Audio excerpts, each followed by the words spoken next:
স্বাধীনতার ৫৪ বছর পরও অবহেলিত রয়ে গেছে দেশের কৃষি ও কৃষক, যাদের শ্রমঘামে মানুষের খাদ্য নিরাপত্তা নিশ্চিত হয়। তারাই নানা দিক থেকে বঞ্চনার শিকার। চাষের প্রয়োজনে সময়মতো মেলে না সারসহ প্রয়োজনীয় উপকরণ।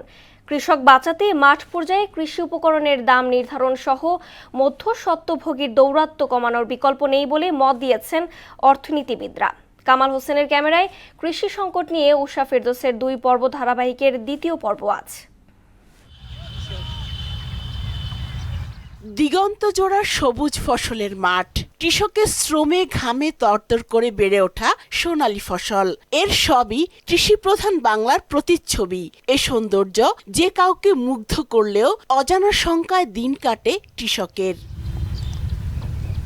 ফসলের ন্যায্য মূল্য না পাওয়া, প্রাকৃতিক দুর্যোগ, বাজারে অস্থিরতা, উৎপাদন খরচ বৃদ্ধি, এ সবই যেন কৃষকের নিত্য সঙ্গী। যখনই উৎপাদন কম থাকে তখন দাম বেড়ে যায়, যার যখন কৃষকের ভরপুর উৎপাদন হয় তখন বাজার মূল্য কমে যায়। প্রায় লস হয়। গত বছর আমি ৩-৪ লক্ষ টাকা চকে ঢালছি, আমি লাস্টে দেয়া গেছে চালানো ক্যাশ খুঁজে পাইনি। সরাসরি কৃষক বাজার লিঙ্ক এবং সরবরাহ চেইন উন্নয়নের আহ্বান কৃষকদের।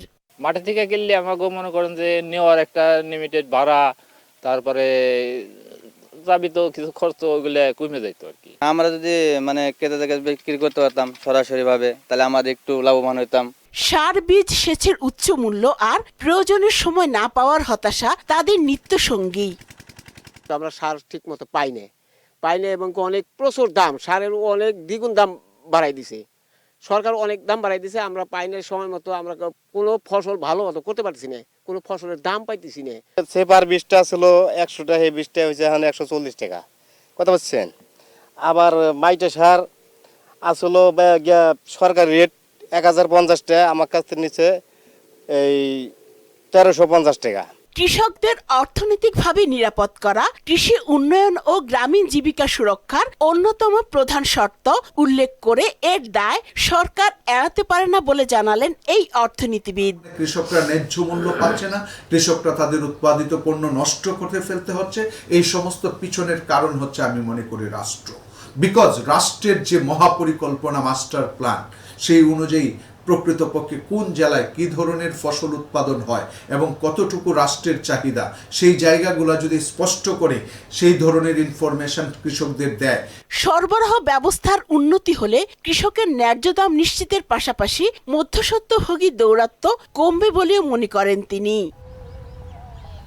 স্বাধীনতার ৫৪ বছরেও কৃষি প্রধান দেশে কৃষকের মুক্তি মেলেনি। যাদের শ্রম আর ঘামে খাদ্য নিরাপত্তা নিশ্চিত হয়, তারাই ন্যায্য মূল্য বঞ্চিত। অনিশ্চিত তাদের জীবন জীবিকা। এ দায় কি রাষ্ট্র এড়াতে পারে? প্রশ্ন কৃষকের। উষা ফেরদৌস, মোহনা সংবাদ, ধামরাই।